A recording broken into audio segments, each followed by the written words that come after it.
গায়রত গায়রত বলতে আমরা কি বুঝি? গায়রত বলতে মূলত আমরা তিনটা জিনিসকে বুঝি। এক, নৈতিকতা। দুই, সম্মান। তিন, লজ্জাবোধ। নৈতিকতা বলতে এখানে কি বোঝাচ্ছে? নৈতিকতা বলতে বোঝাচ্ছে যে সে সৎ, সে সত্যবাদী, সে ন্যায়পরায়ণ, সে অন্যায় করে না, সে কারোর উপর জুলুম করে না। আর সম্মান বলতে বোঝাচ্ছে তার মধ্যে আত্মমর্যাদা বোধ আছে, তার মধ্যে আত্মসম্মান আছে এবং তার মধ্যে আত্মবিশ্বাস আছে এবং তার মধ্যে লজ্জাবোধ আছে। এখন আসি একজন ব্যক্তির জন্য গায়রত কতটা গুরুত্বপূর্ণ।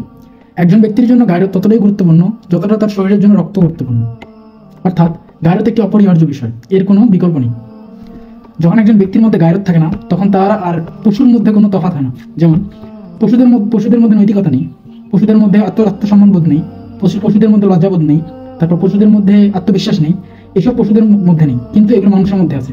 যখন একজন মানুষের মধ্যে আত্মসম্মান থাকে না, নৈতিকতা থাকে না, লজ্জাবোধ থাকে না, তখন সে সমাজে, রাস্তাঘাটে, তারপর যে কোনো জায়গায় যা মন চায় এবং বেহায়াপনা করতে পারে।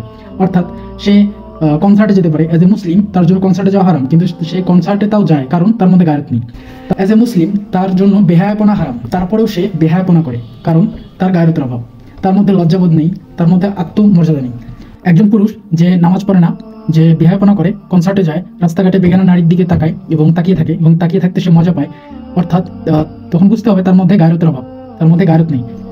তেমনি একজন নারী যে পর্দা করে না, যে সালাত আদায় করে না, সে যে অশ্লীলতা করে, রাস্তাঘাটে বিপর্দে ঘুরে বেড়ায় এবং সে সেটাতে মজা পায়, আর যে বেগানা পুরুষের সাথে মেলামেশা করে এবং অশ্লীলতা করে, তখন বুঝতে হবে তার মধ্যে গায়রতের অভাব, তার মধ্যে গায়রতের চেতনা নেই।